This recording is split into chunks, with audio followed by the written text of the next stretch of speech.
ایک ہی بھائی نے کہا کہ کمیشن، رشوت اور عقد کے اندر کیا فرق ہوتا ہے؟ دیکھیں، عقد تو کہتے ہیں دو اشخاص کے درمیان ہونے والے مالی معاملے کو، جس کو ایگریمنٹ کہتے ہیں۔ ہم خرید و فروخت کا کوئی معاملہ کرتے ہیں، میں آپ کو یہ بیچتا ہوں، آپ کہتے ہیں خریدے، اس کو عقد کہتے ہیں۔ اسی طریقے سے اگر دو لوگ اس کے مالی معاملے کے علاوہ کر رہے ہو، جیسے نکاح ہے، اسے ہم پھر عقد نکاح کہتے ہیں۔ اس کو خرید و فروخت کو کہتے ہیں عقد بیع۔ اگر کرائے پہ چیز لے رہے دے رہے ہوتے ہیں تو اس کو عقد اجارہ کہتے ہیں۔ تو عقد سمجھ لیجئے کہ دو اشخاص کے درمیان ہونے والے معاملے کو کہتے ہیں۔ کبھی وہ مالی معاملہ ہوتا ہے خرید و فروخت کے سلسلے میں، کبھی انویسٹمنٹ کے سلسلے میں، کبھی کسی چیز کو کرائے پہ لینے دینے کے سلسلے میں، اور کبھی یہ نکاح وغیرہ کے معاملات میں۔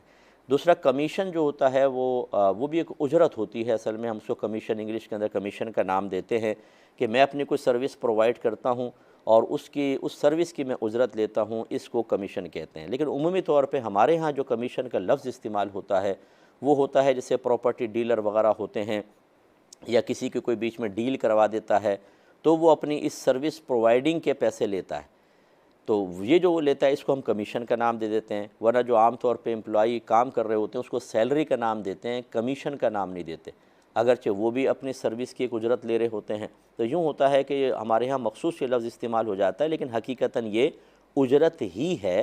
کوئی اپنی سروس پرووائڈ کرتا ہے، اس کا جو پیسہ لیتا ہے اس کو بعض صورتوں میں ہمارے ہاں کمیشن کہہ دیا جاتا ہے۔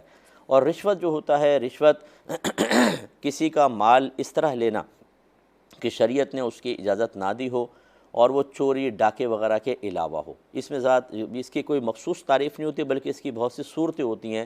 مثال کے طور پہ کسی کا حق دبانے کے لیے آپ نے کوئی پیسہ دیا، کسی کا حق مارنے کے لیے دیا، کسی کو پیسے دیے بغیر کسی وجہ کے کہ یہ فیصلہ میرے حق میں کر دیا جائے، ناجائز کام کروانے کے لیے جو کچھ آپ دیتے ہیں، ان سب کو رشوت کا نام دیا جاتا ہے۔ یہ بہن نے فرمایا کہ ان کے والد نے سونا دیا تھا کہ اس کو بیچ کر پیسہ لا دو، انہوں نے ایک انگوٹھی رکھ لی، لالچ آ گیا دل کے اندر، باقی کا دے دیا۔ اب یہ دل کہتے ہیں بڑے پریشان ہے، اور پتہ نہیں کتنے سال پہلے کی بات ہے، اگر بھائیوں کو بتائیں وہ کہیں گے تم چور نکلی، تو اب اس کا ازالہ کیا جائے؟ دیکھیں